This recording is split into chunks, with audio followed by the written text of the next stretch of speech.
Lunch Money Lambert, Jeff Malott. Welcome to the Kayak Bass Nation. Yeah.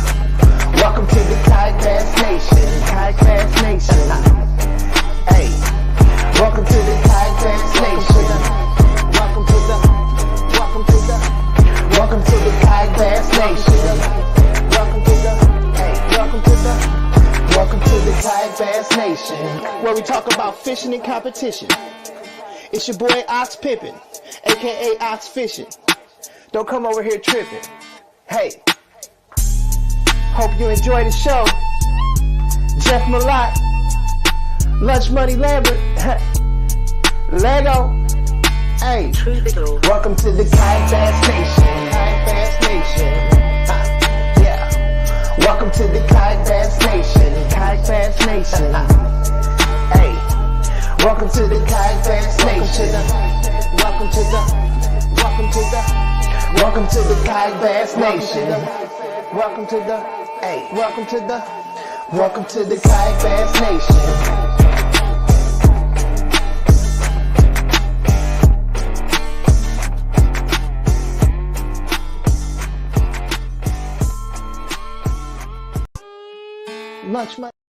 All right. I had to do Jeff's part. Our manager is he's on a leave of absence, taking a much deserved vacation. He sent me a picture smashing crab legs down on the Gulf. So Jeff, hope you're enjoying your vacation. We're going to try not to butcher this too bad tonight. This is my guest host, Armando. Armando stepped in for Jeff. One old man for the other. I appreciate that. I appreciate your service here on the nation. Tonight's guest is Jason Borofka, JT's dad. We're bringing him in to give us an update on JT. We're going to talk kind of about the landscape of Bassmasters, what he has going on, some of the potential changes that may be coming down the line, that kind of stuff. And there's no telling which ditch we'll get off into here. So it should be a good show for sure. A ditch it will be. A ditch it will be. All right. I like it. I don't really have anything else to talk about here to open the show. Do you have any news on your desk, Armando? Not much. It's been kind of quiet around here. Congrats to Josh Sharp. He won the Tennessee Bass Nation event up around Nashville this past weekend. So shout out to Josh. Great angler from Tennessee, definitely. Hammer, Tennessee hammer. Not much, man. Just struggling to catch fish, man. Been pre-fishing. Been to Bodark for the last 3 weeks, and I've caught in total of 4 fish in 3 really attempts, man. It's been tough. Bodark's supposed to be like the next hammer factory, though, right? No. Nah.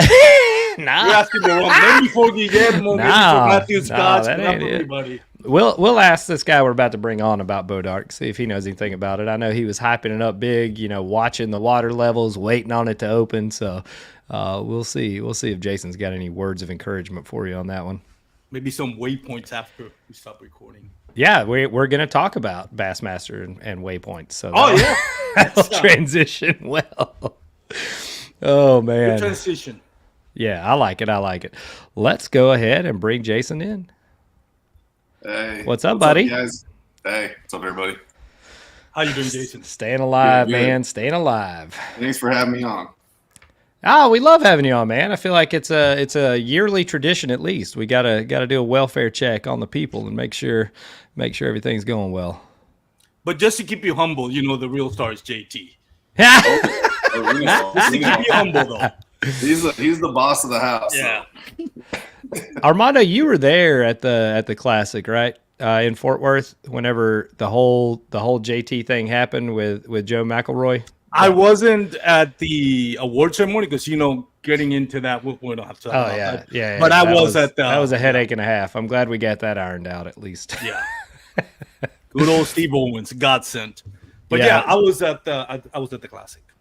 For those of you that don't know kind of the story behind JT, it's probably the best thing that KBN will ever be a part of, was running this charity tournament to raise money for JT. And I'll let Jason kind of go into the background and, kind of how it all took place. But essentially we were at the Bassmaster Classic. They were doing the kayak awards. And JT was there. None of us really knew JT at that point. And Joe McElroy went on stage and won a pretty good check. And on stage was like, I'm donating this money to, to JT to, continue to do research and try to find a cure to save this young man's life. And it just snowballed from there. That was the spark that kind of lit a wildfire, and it really it went around the country. Like, I mean, the support that we got from sponsors and artists and, I mean, hunters, fishermen, like everything. Yeah, everybody got behind it. It was really awesome. Yeah, that was a really special. That was a special day right there. That was something we weren't really expecting, and it just really took off. And we still think all about that. And it was, at one way it is about the money and all that, but it was about just getting everybody together, and you just kind of like, it's hard you kind of sit back and like, you're like, oh, there's all these people out here that want to help out. I mean, the whole kayak world came together and helped us out. And, at that point we had raised, before that we raised quite a bit of money, but we just needed that one last push that just pushed it right over the top. And that was the icing on the cake. Moving forward, I don't think a lot of people realize like how big that was, because it really just gave a huge donation on top of other large donations from other stuff that we had.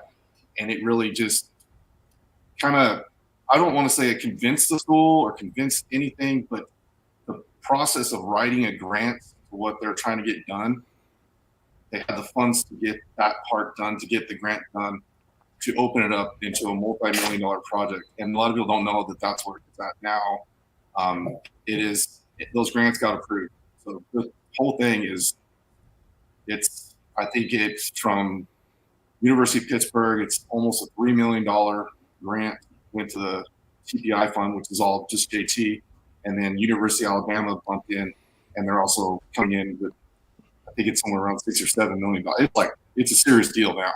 And it's not that we're stopped or doing anything. It just gave us a chance to like relax and say, hey, there's made it past another hump, and the best advice I can say to anybody that's kind of in those situations is you just never stop, and things are going to come your way, and you're going to be blessed in different ways, and it's going to come when you don't expect it. And that's really what happened. And there's a lot of people played a big part in that, and definitely you guys, I was putting together was amazing, because we're here at home, and our part to take care of him, focus on him and us as a whole family, and not freak out about things all the time. But we're in a much better place is where I'm at now, and I haven't even really told anybody anything. Like I just talked to the doc up there last week, because we know they're narrowing it down. We had earlier in the wintertime, we had about 10 compounds they discovered that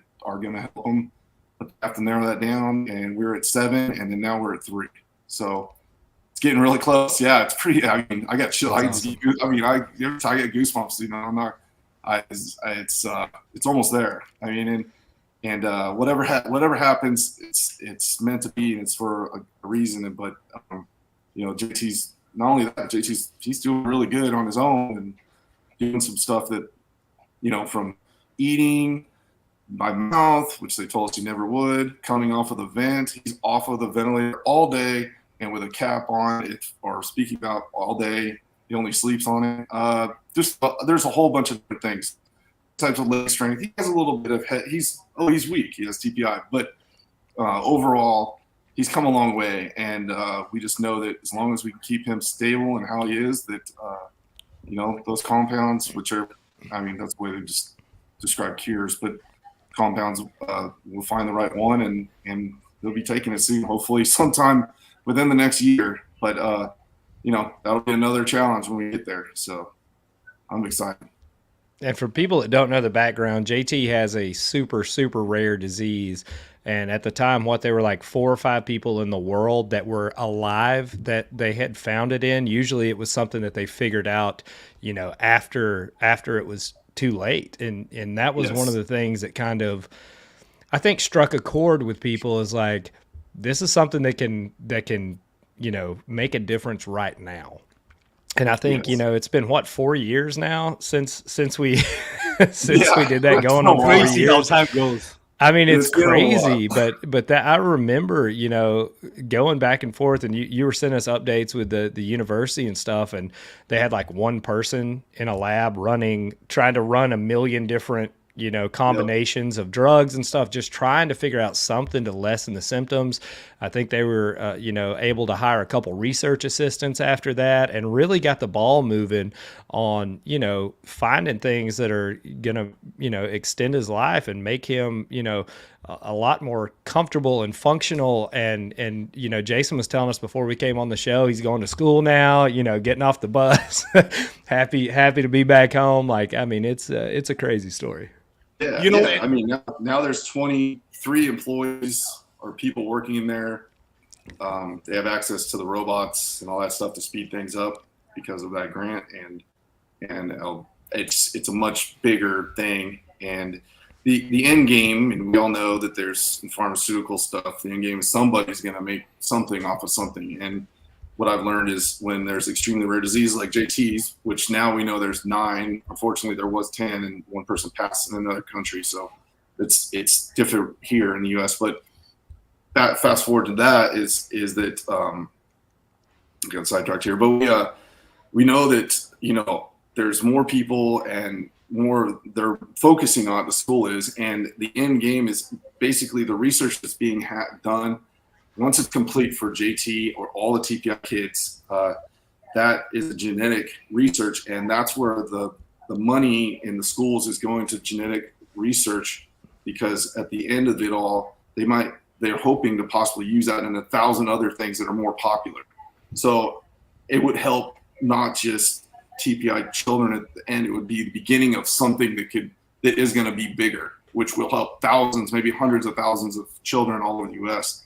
So, this is how, what I've learned is these are how cures and development and science like that today, the way things are now, this is how it happens, is through a bunch of people getting together, making a miracle happen, and then boom, it's out. And so, we're looking forward to it, and it would be amazing if it helps, out here 10 years from now, that's created 100,000 kids got cured of something genetically. So, yeah. I wanted to say that it's humbling to listen to you talk about, a community of 1,000 people that participated in that charity tournament that Ryan and Jeff organized.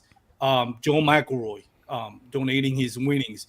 It was one step, as a grain of salt into what is making a difference, not only to make sure JT doesn't become a statistic, but like you said, that grant that is eventually is going to help out other people, and to be part of that, and to think that this kayak bass fishing community was part of that is something humbling. Oh, it's a big part. We should never forget it. Yeah, everybody's a big part of it, and everybody should be, extremely proud and happy that they were, because I mean, you never know, it's a crazy world. Anything can happen. I mean, someone could have a kid, and it's a similar thing, and 10 years from now, and be like, wow, that one time, or we did that. It's actually helping them. There's a million things. It is cool that everybody, it's great that everybody comes together, and it's just amazing that took place too. I think the biggest thing is just always tell your story. Whatever's going on in your life, always tell your story. Because if you had to got on stage and brought that to our attention, nobody would have known. Like, that was you have to, you got to get the word out, and that you never know who's going to hear it and where it's going to go. Yeah, my uncle always told me a closed mouth doesn't get fed. So and from the beginning of that, my wife and I, we both agreed on GoPros and cameras and just doing everything we can. Even if they told us, hey, you can't go in here, didn't even ask, we just go and film every single thing we possibly could to push, social media, get him on national news and all that. And the same with, and I had an opportunity to talk in front of a crowd of people at the Bassmaster Classic, instead of going up there and being like, yeah, I had an awesome time, this was my day, I just went right to the point. I asked everybody to take out their cell phones, and my son's right over there, and he has the rarest disease in the world. We're doing everything we can to save his life. Can you please go on his website? It's, I don't know. It's one of those things. It's just, I've told people to ask people, or had similar families approach me on social media or approach me in real time and go, hey, what did you do? How did you do this? And everybody's different, but I think I'm really fortunate that I was already I like to talk a lot, but I was already in the bass fishing world, and I had social media, and my wife is, all wives talk a lot, but she's really like, she likes to talk about should be smacking me in a minute, but I was gonna say you're gonna get hit with a shoe in a second.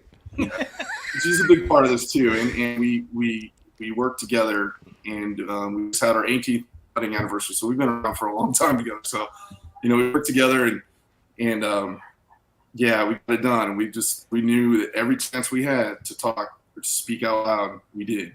I'm gonna ask her to Tara. Oh, I was trying to get her. She popped out here. I was like, go get JT. Oh, grab JT. Yeah, I put it there for you if you want it. But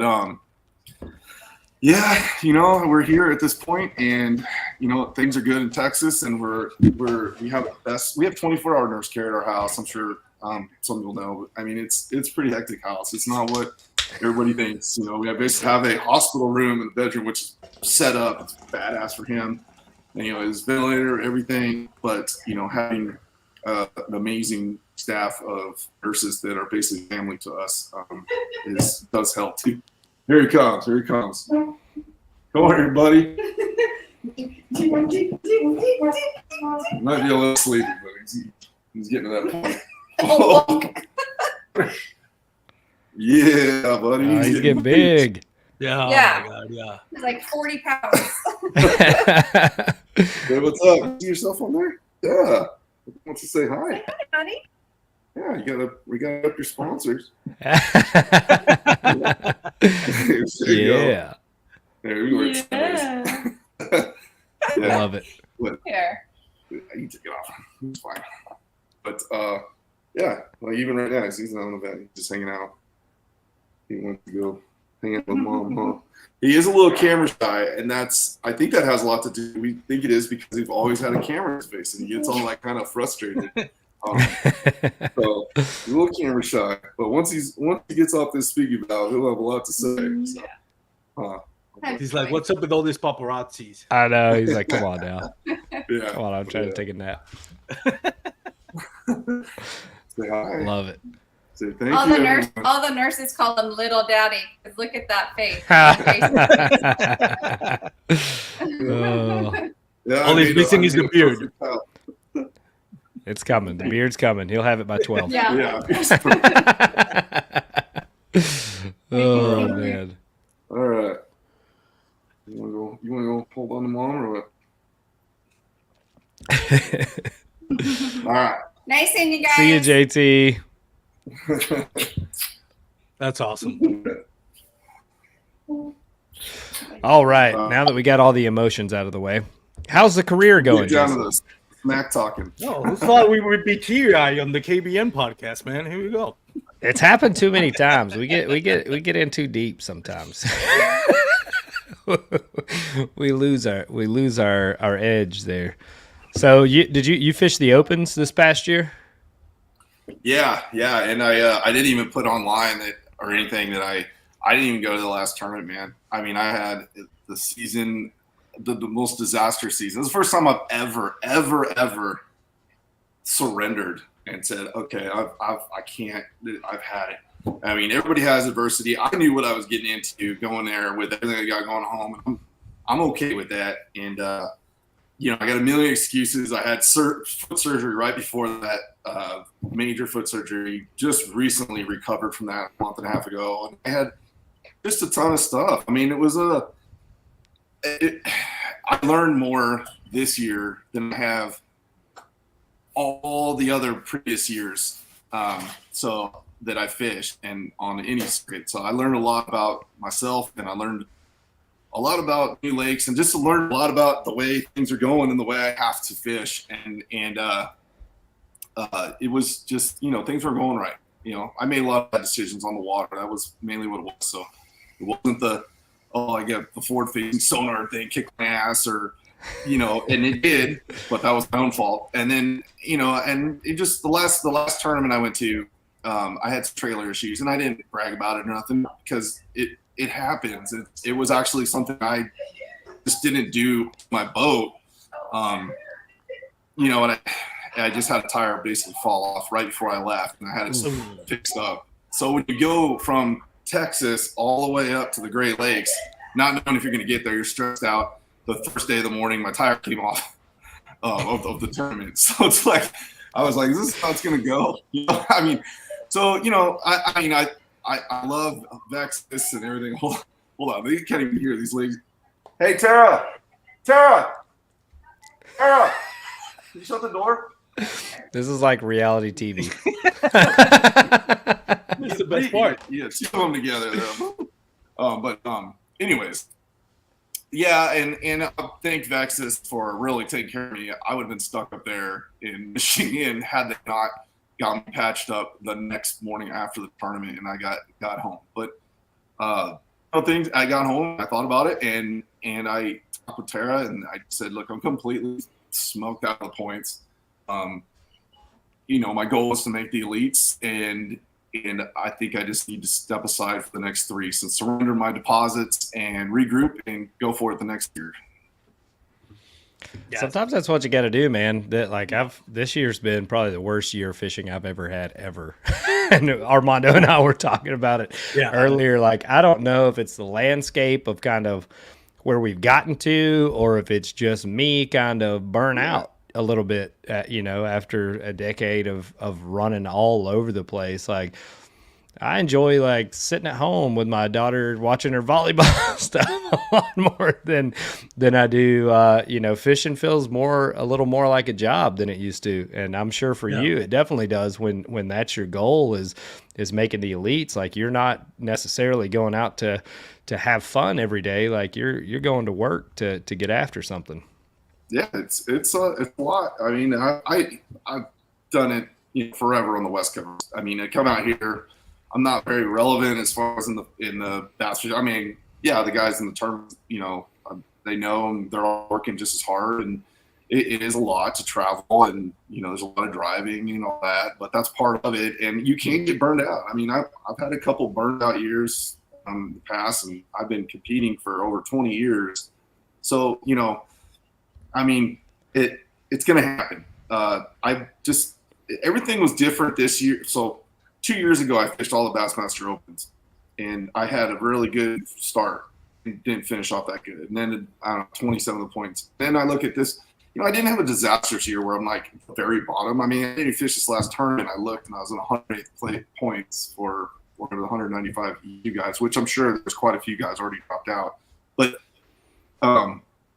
looking at the 2 years before and going out there and then coming in now, I'm sure we're going to beat this topic to death here. It's already been beat up, but I did notice a big difference in the forward-facing sonar. And it feels like that's a bad word when you say it online or you do anything, but I'm at the point where I don't give a shit. I'll just tell you how it is. And I saw it firsthand, and firsthand right next to me. And everyone has it. We all have it on the boats. I mean, you have to have it and you have to use it. And I'll admit, I didn't put the time and the effort and work that I needed to get done in off time focusing on it. And I saw it go down right in front of me at Okeechobee. I didn't know it was Scott Martin. We were all fishing this massive crowd. And he was right in front of me. I'm actually in the video. And he hooks a fish right in front of me. I see him just looking. He's just sitting there, not casting. He's just looking at his screen, and then he just pitches out there, and he's directly in front of me. So I'm fishing, casting it, stuff, and he, big one, bro, and he's got his mask on. He's in his daughter's boat. So you don't know. I'm like, oh gosh, this got Martin. And it all went down around me. I ended up catching 2 little ones, and there was 4 boats there, that had their electronics set up perfect. They could see every single bed underwater in that muddy water, and they were destroying all of us right there. I mean, it was it was pretty wild. You know, I came back. Well, so that's my fault. I had some other stuff, but the whole season kind of played out that way. And then I started making bad decisions on practice and stuff, and that happens. You can have bad tournaments, but the last 3 tournaments I did fish, every single fish that I put in the boat in live well was on full facing sonar. So, you know, I did evolve and fought my way through it.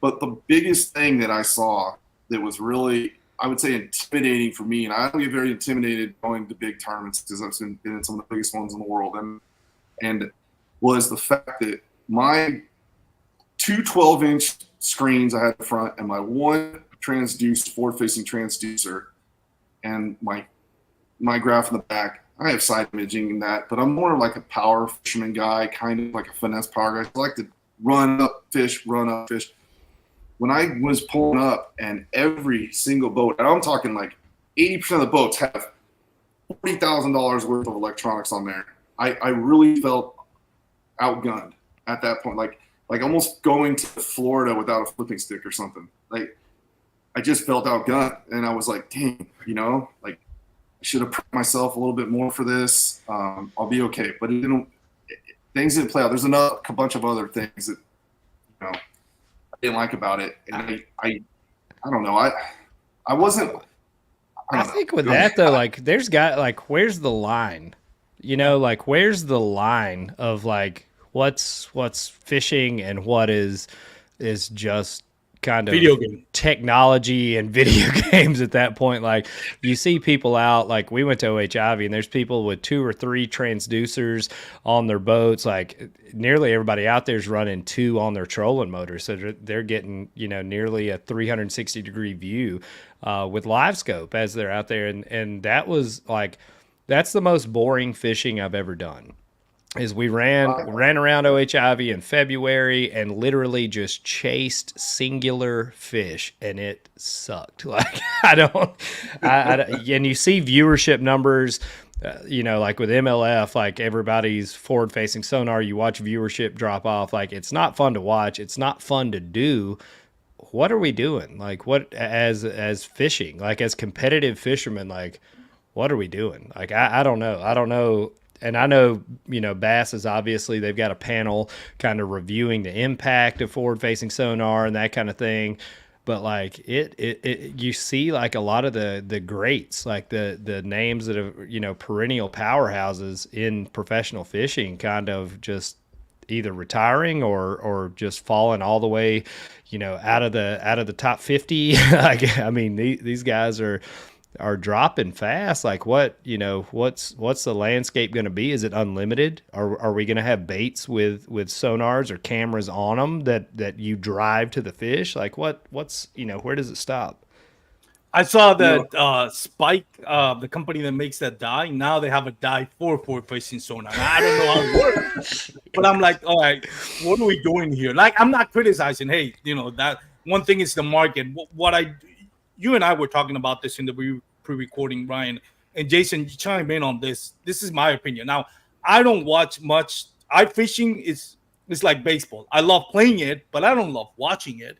I don't watch much of the MLF or the Bassmaster Elite, but when I do watch sports, and for example, we were talking about this, the NBA, like National Basketball Association, early in the season, past season, there were guys scoring 50 and 70 points on a nightly basis. Teams were scoring 140 points. So it lost that aura of like, hey, remember when so-and-so scored 70 points? Now everybody does it. Remember when this team was so good that it would average 120 points? It doesn't matter. Everybody scores 140 points now.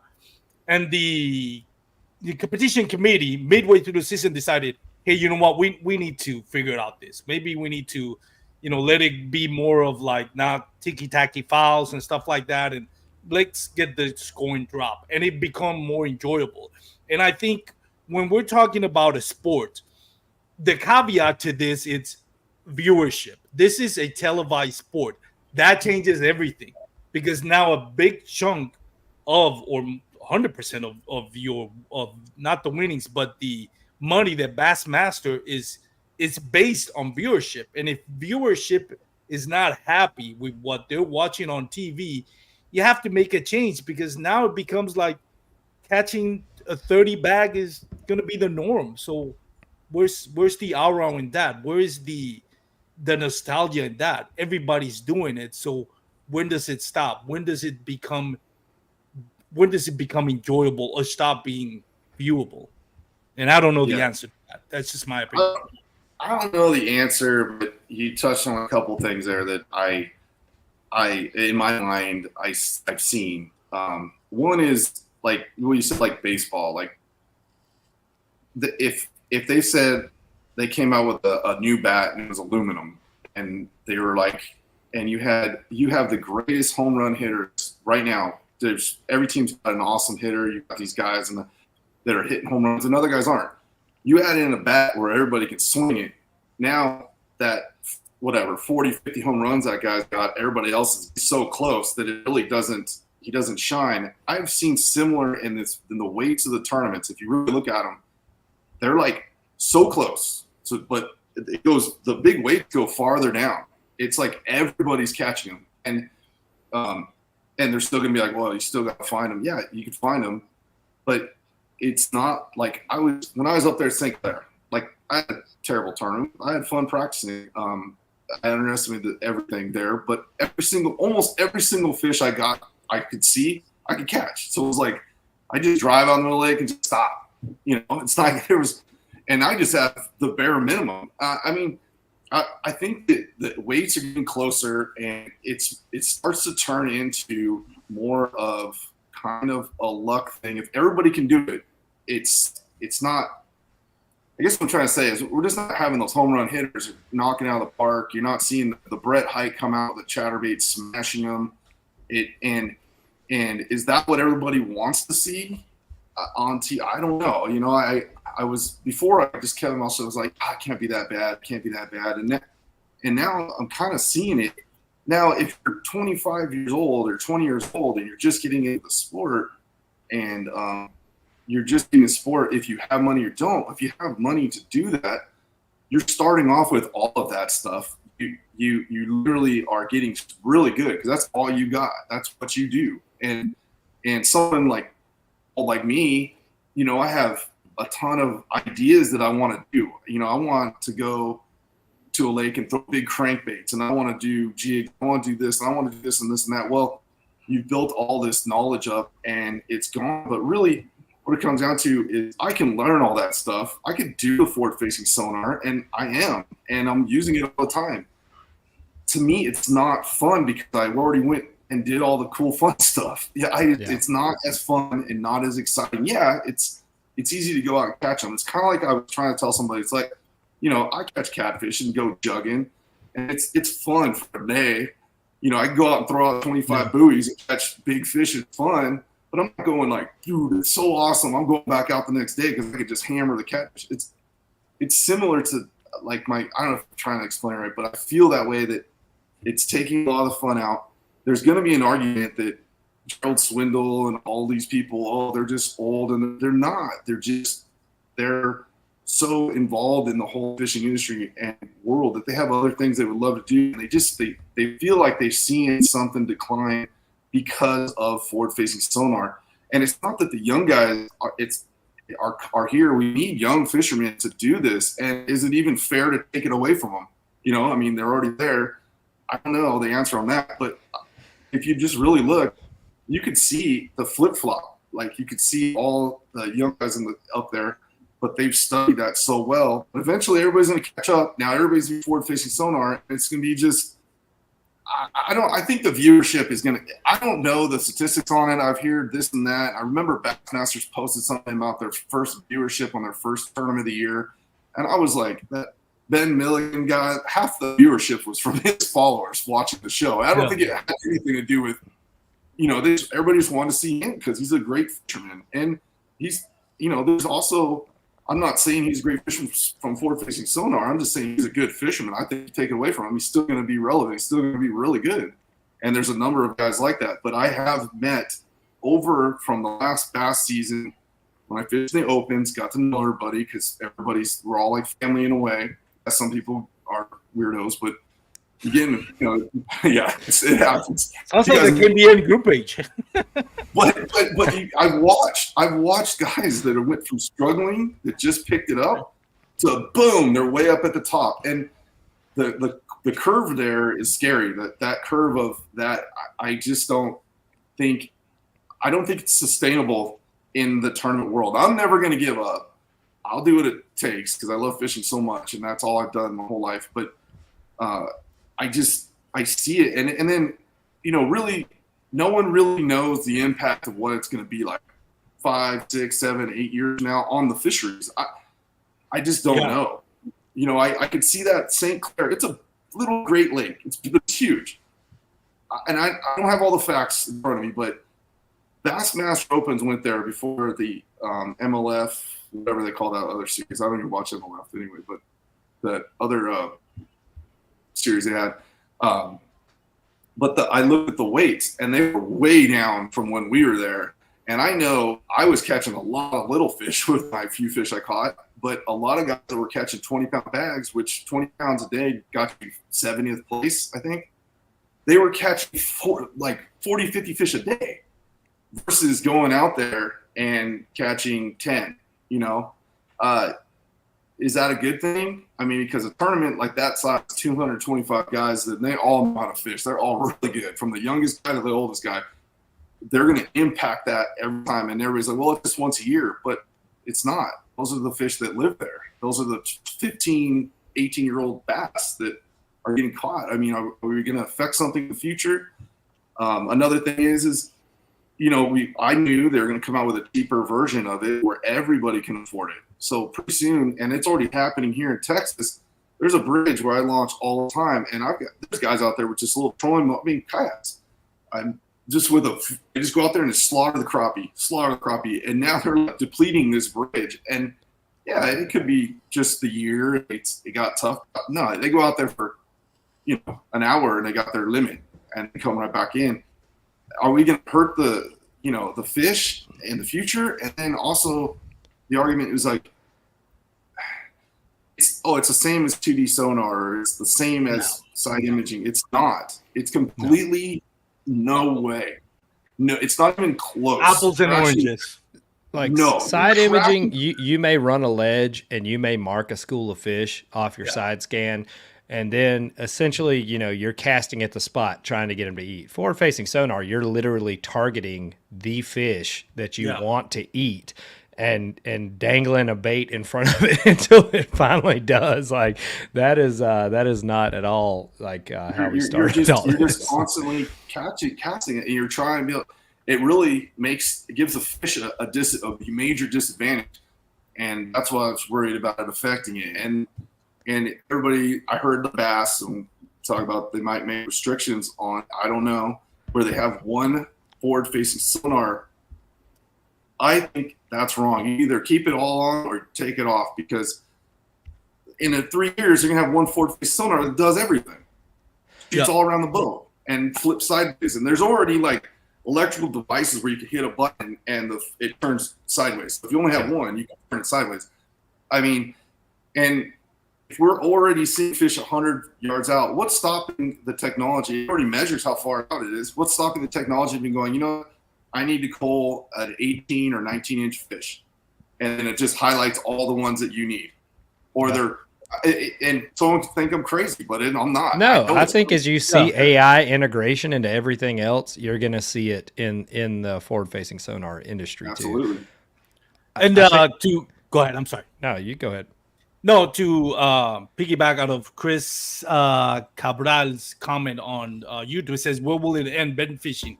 Will it end in bed fishing? Here's the thing. Are we talking about tournaments that are, like I said, televised, or are we talking about, local tournaments, local derbies? So that's the difference, right? Like when we're talking about televised, it takes away from the angler, the moment that the angler decides, hey, I want to switch this bait, all of a sudden catches a 5-10 pounder and leaps him. He threw something, a swim bait. He threw something different. That parity of like each angler looking for something to throw, looking for that difference maker that's going to cast, get him that big bass that's going to leapfrog him. Now everybody, and we're talking about viewership. This is the caveat. Viewership, because if viewership goes down, the bass elites goes down.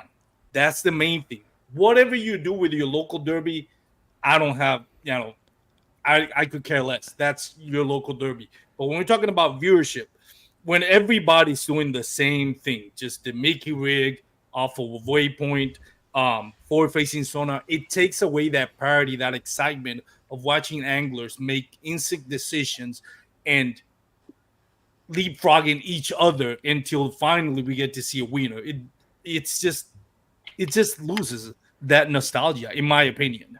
I think to play off of that, though, where you're going to see the biggest impact is like with bait companies, right? Yeah. So, companies that are traditional, like spinnerbait, buzzbait, or jig fishing companies, the things that we're not seeing playing a factor in the forward-facing sonar game. Like now everything is pretty much a jig head and some type of minnow. Like that's pretty much it.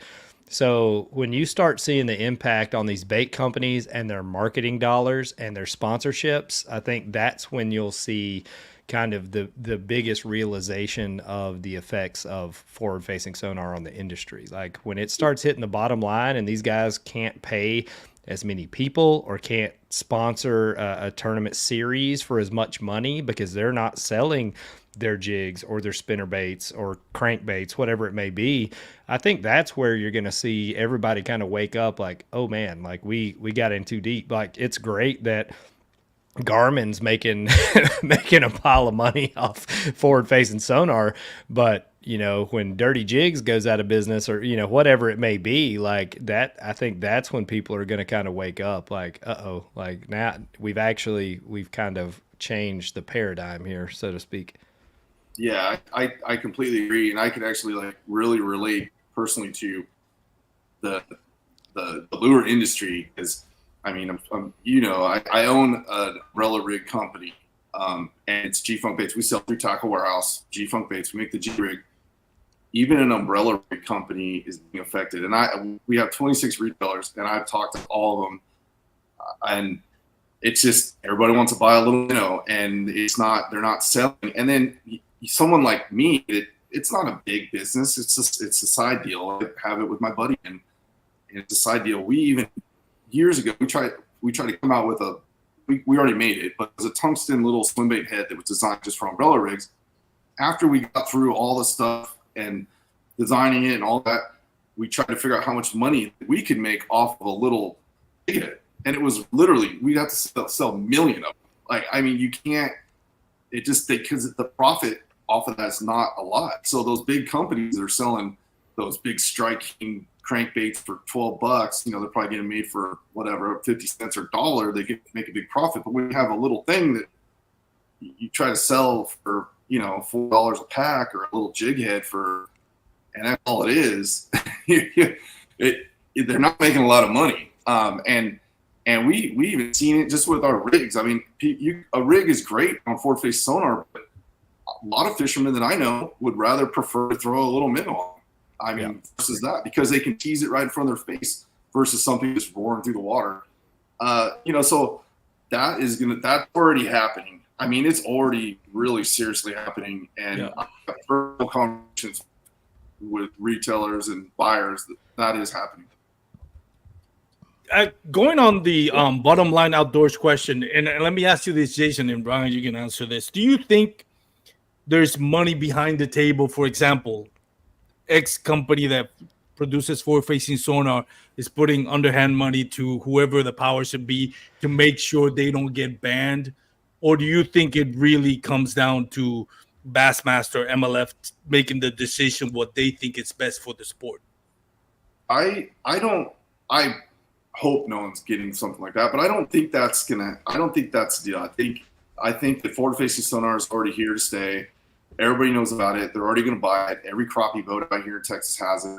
They're already making millions of dollars. It's just those 400 guys that have a possibility of making it on TV could have it on the front of their boat. If they take it away, it's not going to change the industry as far as like the purchase of those units, very similar to like an umbrella rig. When they knocked it away, that didn't change. It just got bigger. I don't think that, I hope no one's taking the inside money to keep it there, but I don't think that's really, I feel that wouldn't be I think it's just up to the decision of, Bassmasters and MLF. And Bassmasters, I mean, they've been around a long time and they've seen stuff come and go. They are the iconic, and they're good people. They know that change is good and change happens. I just feel like this change, it's completely different than anything, I mean, they banned umbrella rigs. Yeah. I could see that. And then, but you ban this thing it's only going to get crazier. Like eventually you just, like I made a funny video about it. And I really made a video of I sent it to Ryan, and it was just making fun of, how far things can get. It was like Trump saying, I'll be able to see with my live scope all the way to China. Those kind of things. It's, but those. I don't think I don't think it's going anywhere. It's going to be here. I think if it did start to affect the fish, hopefully the state, state by state would start to regulate things on that. So that's what Jason just asked Jason Robinson. Should states ban it to protect the fishery? I think you're more likely to see that than an entire organization ban it from top to bottom. I don't think it's necessarily underhand money under the table or anything, but it's revenue, it's sponsorship dollars, it's commercial spots that Lowrance and Garmin and Humminbird probably buys a couple commercial spots, but mainly Lowrance and Garmin that are spending this money to run the trails, and their booth size at the Classic. Like there's a lot of different factors I think that go into it. The money's getting into the pockets one way or another, whether it's advertising or sponsorship or whatever. I don't think that's the issue, but I don't think you can't go backward on it. Like Jason said, it's already here. I mean, you can't pretend it doesn't exist anymore, but from a competitive standpoint, I would personally, I would love to see them just be like, all right, back to side scan, down scan, figure it out, go fishing. I think that's the bigger impact on the market. You get out and you see these guys adjust and kind of go with their gut and fish their strengths and that kind of thing, to where things, it's a more level playing field. Like some guys are really good at offshore and 2D. You got John Cox, who's up in 2 feet of water throwing a frog all day long. Like, you have that ability to still be competitive without having to go all in on just watching a TV all day. I think a good way to, this is my idea, and I don't think maybe it's a bad idea, but I think a good way for, there's the business side of it. Obviously, Garmin stands to lose, Lowrance stands to lose, Humminbird stands to lose. Stands to lose, but people are still going to be buying fish finders. Exactly. They're just not buying the additional black box and transducer to go with it. Like similar to what Hobie BOS a couple of years ago had Torqeedo as a sponsor. Everybody's like, why is Torqeedo a sponsor if they don't allow motors? Well, they allow motors in pre-fishing. I think a good middle ground would be like, all right, we'll let you pre-fish with it so you kind of get an idea of lay of the land, where they're biting, what they're biting from. But that's pre-fishing. Once tournament starts, 2D, and that's it. I think that would be a good idea. But yeah. I mean, I'm just all for either do it or don't, and don't half-ass it and just put a one on there, because everything's gonna change. And like I said before, if that's how it's gonna have to be for me to keep fishing, and that's how it's have to be, and maybe 3 or 4 years, I take a look back and go like, hey, this fishing thing ain't fun no more. It ain't working out. I have to do something else. Just go fun fishing around here. I like competing, and I don't feel like I feel like it's not helping the competition. And some people are jealous, and everybody online, there's people going to be watching this and they're going to talk smack.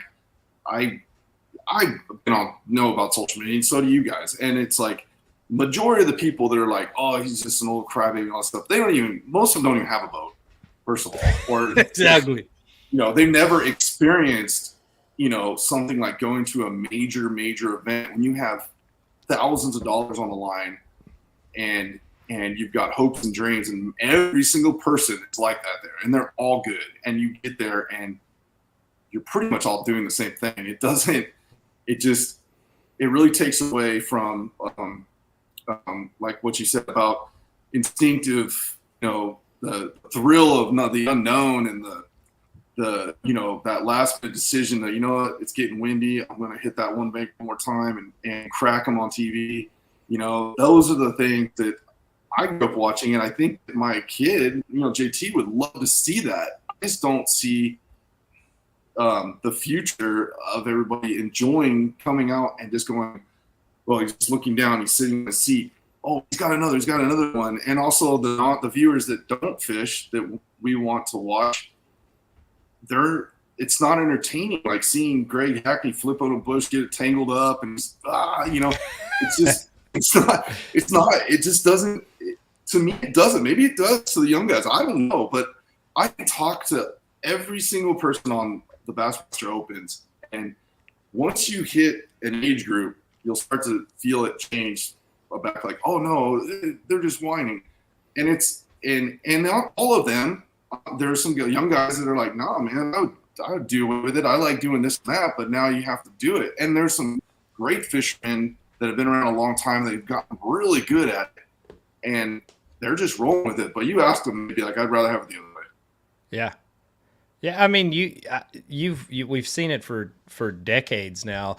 Like guys commit to something, they're on a grass bite, whatever, grass bite dies, and they're like, man, there's this big rocky point over here. I'm gonna go drag a jig for no reason at all, other than that's their instinct. That's what they feel like they need to make the move on, and that's the kind of stuff that I feel like draws people in.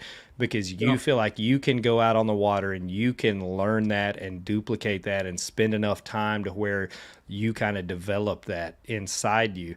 Now I think people are like, oh shit, you got to have a $70,000 boat with $25,000 worth of electronics to even be competitive, because that's what you see. And I think that is maybe what the industry is missing, or maybe they're getting it. Maybe they're selling, a ton of $115,000 rigged out boats, but I think they've set the bar so high with what people feel like they have to be able to go out and compete in a dogfight or something, even a Tuesday nighter, man. Like, I mean, the competition level is steep all over. It's not just at the top level. It's everywhere now. And you're right about those like Tuesday nighters and the team tournaments. They're just now getting the feel of what's happening, because guys that can't afford to spend $25,000 they're eventually getting this technology because they're seeing it, and it is changing the team stuff. It's changing a lot of different things. And before you know it, I mean, you'll be able to get a pretty decent one for $1,000, like setup. You watch it already happened. They already released Lawrence just did that. Yeah. So I mean, it's already there, and that's going to advance even farther, and eventually it's affecting everybody. But a lot of people will argue the case because they haven't seen it actually affecting them when they're fishing their local Tuesday nighters, because there might be one guy that's really got it dialed, and he does good, but the other old school dudes or guys, they'll catch them and I don't even need that. They're just arguing. When you get up to that higher level, that's where you see it really. I mean, I'm outgoing. I got a freaking Texas, and what's a 212 Lawrence's and a 15, and I have the 2 transducers, but I have an active target 1 and a 2. I mean, what's that cost? That's like nothing. That's like nothing compared. I don't have the big giant screen, the ones off the back. When you see guys and you're out there scanning like this, you see guys just going high on the trolling motor, and they're looking at all 3 graphs, and they're just going at one pace, scanning all the sides and everything. It makes me feel like, gosh, man, like he's covering 10 times the amount of water as me. And then back to the point where you said, got to run up to that part where you run up to that rock pond, you throw out there, and you watch that guy on TV, he doesn't even know. Well, now they just run up there and go, oh, there's no one here. Bye. There's no excitement. There's no suspense of the guy, not only winning, but also the leader failing, not catching anything. So it's narrowed the field down to where everybody's coming real close. And it just doesn't make sense to me. And no matter how I word it, I sound like I'm crying about it, but this is what we're on the show for, is, say the stuff. What do you think about, talking about the elites? I know there was a lot of stuff that went on up north surrounding Robert G, and some videos that came out kind of, oh, this was my spot, we have rights here, we're going to go sandwich him and all this stuff. What do you think, as a whole, there should be like official action taken on that, or kind of what's your take on people basically just going in to try to ruin a guy's chances of winning a tournament? Is there not some kind of like unwritten rule, like for respect, or what's going on there? I think the unwritten rule of respect and that kind of stuff is I see it. It's kind of fading away. That one incident there, I mean, even with all the stuff that people said, there's probably a lot unknown.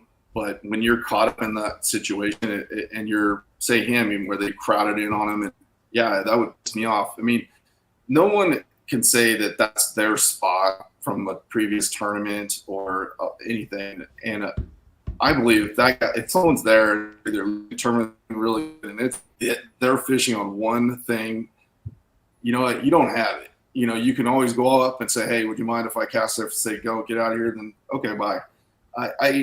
But when people are intentionally saying, hey, we're going to put him in the Johnson sandwich or whatever, yeah, that kind of stuff, it's being more exposed now because of all the cameras they got. There's cameras on everybody.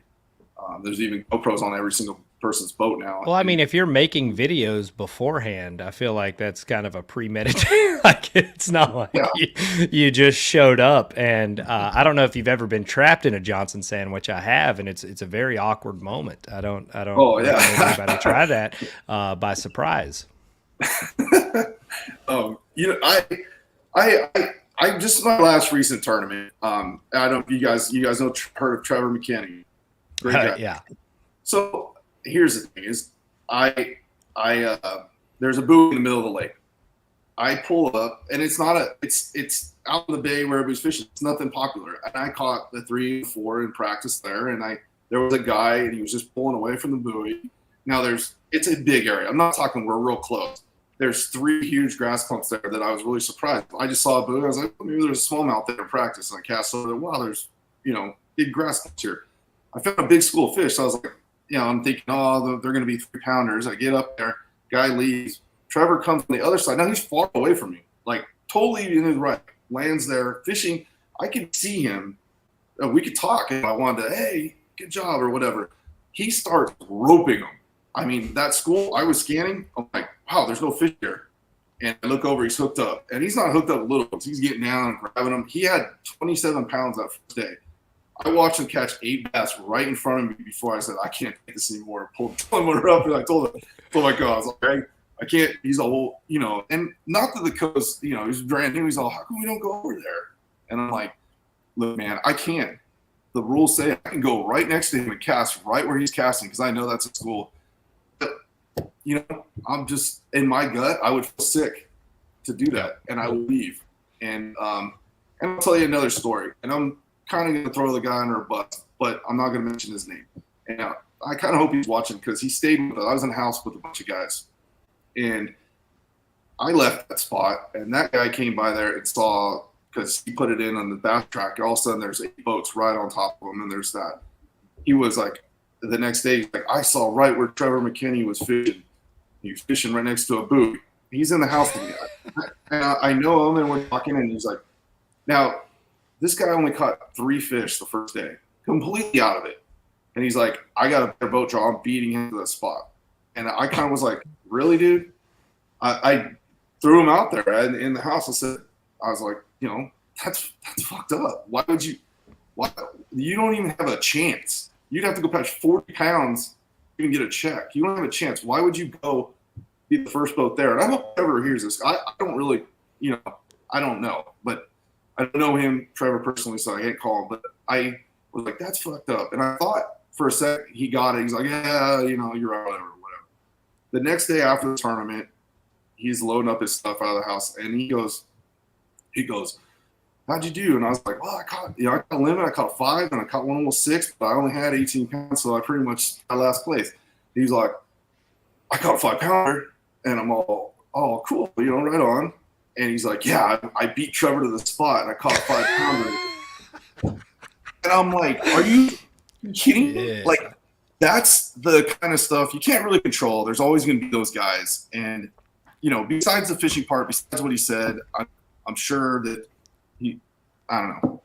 I know he's a good dude, but when you say stuff like that, I don't know. To me, I was just offended, and I was like, "What am I even saying with this guy?" And the stuff happens, and Trevor didn't end up winning the tournament. I don't know if he even made the top 10. I think he made the top 10, but he didn't win the tournament. But if you look at the way, that fish could have helped him. So people are always going to do the bent rod pattern. There's always going to be those people, a bent rod pattern. They're going to pull up on you. I think what bass should do is definitely give a much larger distance and maybe base it on like it can't really base it on tournaments, but try to figure something out, because in certain situations people can run back into a pocket and they're all okay with fishing or maybe agree with it. Hey, you guys okay together? But when someone intentionally says, hey, I'm going to go mess with that guy's fish to help somebody out, there should be something, the consequence for that. Like, there should be something, and they should lay it down. I really believe, say, hey, you can't do this. If you get caught even doing that, wanting to mess somebody up or go there and beat it up because you and your 3 buddies that are in cahoots together are going to fish that area and get there first and push him out of the way. And it's just not right. It shows the character of those people too. Yeah, I think. Well, that didn't that happen a couple of seasons ago? Maybe it was last season, where the owner of the guys were staying at Airbnb, and I think the owner of the Airbnb wanted to help out one of the anglers that was staying at his house. And then what's the name? I don't want to say the name because I'm confused, and then people's gonna think it's actually that person. But then he got disqualified. He got disqualified because it turns out that was the owner of the house he was staying, or something like that. And he was like blasting a spot, trying to run off another angler that was at that spot.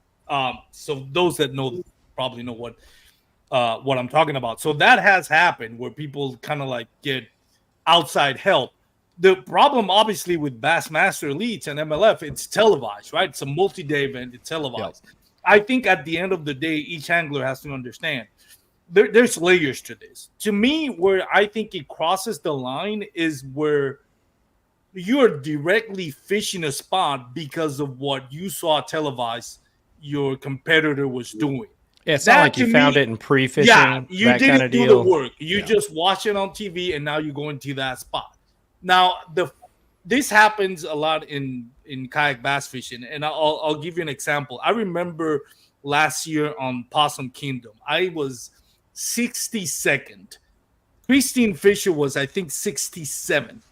Day 2, I was like, all right, I'm going to stay away from, wherever anybody's fishing, because, I don't have a realistic shot of getting anything. So I did. I stayed away. I left a couple of spots for anglers that were in the run. And then I see Christine Fisher end up in the top 10 or top 13 catch a check. And she was 67. I was 62nd. So there's layers. When people think about like, well, you're not in the running. Well, first of all, what do you mean not in the running? Because we've seen tournaments where you could be, way back in the pack and have a good day too, and actually get a check. There's also the points for AOY. Like, you may not be in the running for that tournament, but the points as far as AOY are just as important. So am I going to leave a spot? I see this a lot where kayak anglers are like, oh, I'm in the running and this guy should have left that spot for me. Now, we're not televising kayak bass fishing. So unless that person had direct knowledge that you were fishing in that spot, what is it? I mean, just because you're in the running doesn't mean the money that you invested, you're buying, is more important than whoever is maybe at 50th or 100th place. But it's just trying to have a good tournament. And if he found that spot just the same as you did, I think it's presumptuous for an angler to say, well, I'm in the top 10 right now. I'm in the running for a check. He should leave me that spot. No, I don't think that works that way.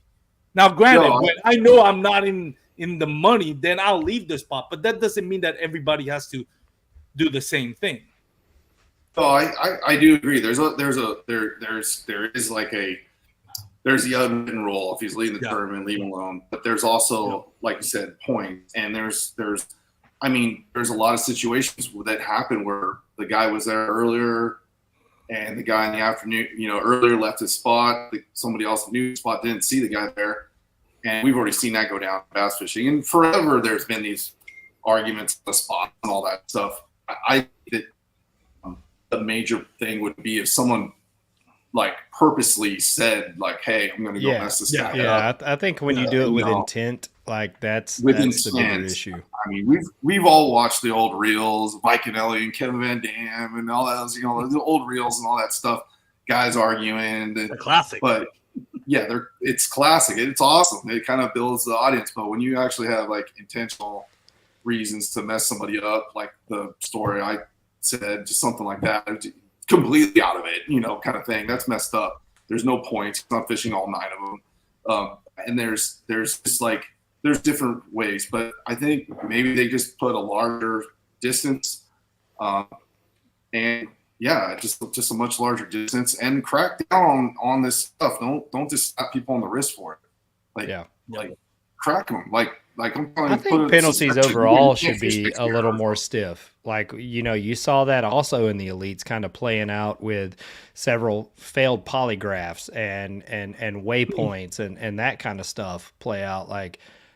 That makes a huge difference. When you're talking about an AOI race, you may have caught somebody one time, but if you look at the entirety of the series or whatever, that can really sway things one way or the other. I think overall penalties need to be much more heavy-handed. And anglers have to go ahead. Well, I was saying, especially if I could see if you accidentally ran through a 5 mile an hour. Well, then don't suspend the guy for life.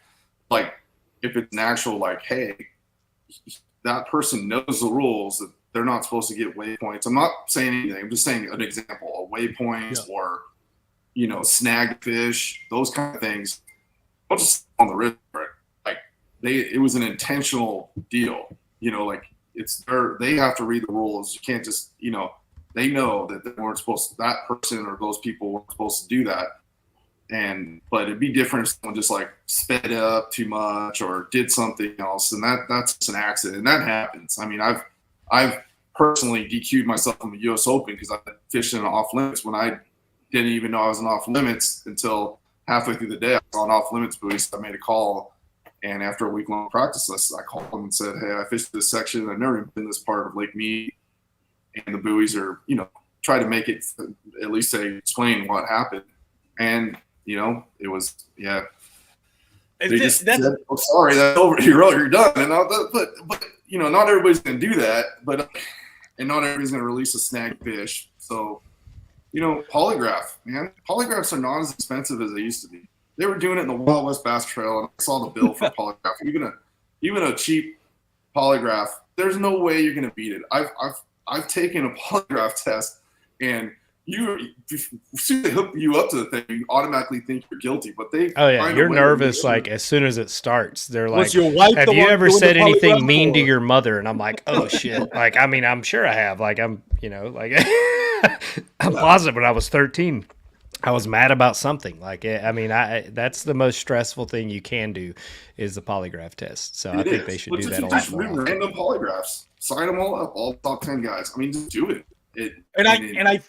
I think, especially in kayak bass fishing, there has to be a difference between, everybody makes mistakes. The best of the best have at some point gotten disqualified because of an honest mistake. And I think it has to be, I remember at work when at work, they always tell you, if you screw up, you're not going to get fired. What's going to get you fired if you lied about screwing up? Yeah. And I think that has to be taken in place. If you're an angler get disqualified because he did something wrong, comes clean, hey, I did something wrong, or is being asked about it, yeah, this is true. All right, DQ'd. Whether it was intentional or unintentional, DQ'd. Now, when you're confronted with the question and you lie about it, and after the fact, it shows that not only did what you said you didn't do, you lied about it. That to me is where banning should take place. Whether it's depending on the situation, maybe it's a lifetime ban, or maybe it's a couple of tournaments banned or a season banned. But that the integrity, that's the problem. Now you're lying about it. We can't trust you. Everybody makes mistakes, but when you're lying about it, now I can't trust you. And another thing, talking about anglers poaching other spots. When you're talking about the elites, these anglers that are doing this, you have to take in consideration if you have sponsorship money and it's televised. You can lose for being kind of like a d-bag. You can lose a sponsorship, and this, Borofka. This in the elite sponsorship money is more important than sometimes the winnings. So that's 100%. Another factor about it. Yeah. I also think that when there is a DQ of anything, I feel like whatever organization it is needs to be very transparent and let us know exactly. Don't just say something just because you want to protect the anglers or. There was an issue on the polygraph test. Like, what was the issue? What do you need to look out for in the future? Yeah, have the guys next year sign a contract that says we're going to be extremely transparent on any DQs, something. Yeah, and they sign it, and it's good because so they don't get sued because they could say a certain thing and it didn't really, and it comes back, and the angler could sue them. I mean, this is the world we live in. It could happen. So. With that said, it is unfortunate that there has been all this talk and the drama and this attack online about the young guys versus the old guys, and then it ends up being some young guys got in trouble or whatever. It's just I don't know. I think that there was some intentional stuff possibly, but I think it was more of not a coincidence that ended up being them. That's just the way it played out online, and it's. I don't even know the truth because, I get the same news that everybody else gets, and you don't really know. But you just have to watch Slick Johnson on TikTok, and you'll get all the news you need. Listen to Slick, and he'll tell you that the lid is closed. I follow him. I watch all stuff. I don't even know how the guy gets so much information. He must know everybody. He's hilarious. 10 out of 10 on the entertainment. 10 out of 10 on the entertainment. I respect his shock value. I do too. And even some of the guys that people laugh at, like Randy Blockett, I disagree with 99% of stuff he says. But the guys, he has. Dude, that's what me and Armando were talking about is how wild is it going to be when Randy Blockett's prophecy for LiveScope comes true. He's like, I told you all, fools, LiveScope's the devil. I told you so, Dan. What's he going to talk about? He'll quit. He'll just quit YouTube, thankfully. So that'll be cool. But in Randy's defense, he's everybody has their opinion, and he built his own platform for his opinion. And I don't know the guy anything, but I know for those that talk smack about him. But you can honestly tell that dude actually loves bass fishing. Yeah, he has a passion for it. This is much or even more than all of us. He loves it. So, I did use his name in a little funny video, but I'm sure he saw it, and I hope he didn't get offended. It was more leaning on his side than the other side. So, what I appreciate about Randy in a generation where we worship or put into the pedestal people that to say the most obscene or most idiotic stuff, and we put him in a pedestal, Randy Blockett, like whether you agree with him or not, at least he's respectful for it. And that's what I respect about him. Like, he's not doing the whole clickbait kind of insulting and going on a barrage of obscenities just to prove a point. And I appreciate Randy Blockett for it. Maybe it's the old man in me, but I appreciate that. He didn't go all hot too on anything, Oh boy. Well, gentlemen, we have been at this for an hour and 15 minutes. I hate to cut your night short, but I think we're going to wrap this up. I gotta head to a meeting in the morning. Armando, I thank you for stepping in for our other old man, Jeff. Jason, thanks for joining us and telling us about your year, and most of all, bringing JT on, man. Awesome. Love you guys, and can't wait to see where both of you all's lives head. Yeah, it's gonna be awesome. You guys come to Texas, you hit me up, okay? I'll be down. I'll be heading out to Amarillo in December, so I We'll may be going to slide through. Bodart. Dude, we're not going to Hey. touch on that. No, Hey, don't do it, Armando. No, we don't have Jason. another half hour. No, Jason, stay here. We need some waypoints. stay here. Stay here. All right, we're going to wrap it up. I'm sorry, we're not going to do a giveaway tonight. We'll do 2 when Jeff gets back with a Wheel of Death because I don't have it on my laptop. So I'll take the He L. doesn't for know that. how to use it, guys. I don't. I think you just click it. I don't know, but it's not here. So there we go. All right, we're going to wrap it up.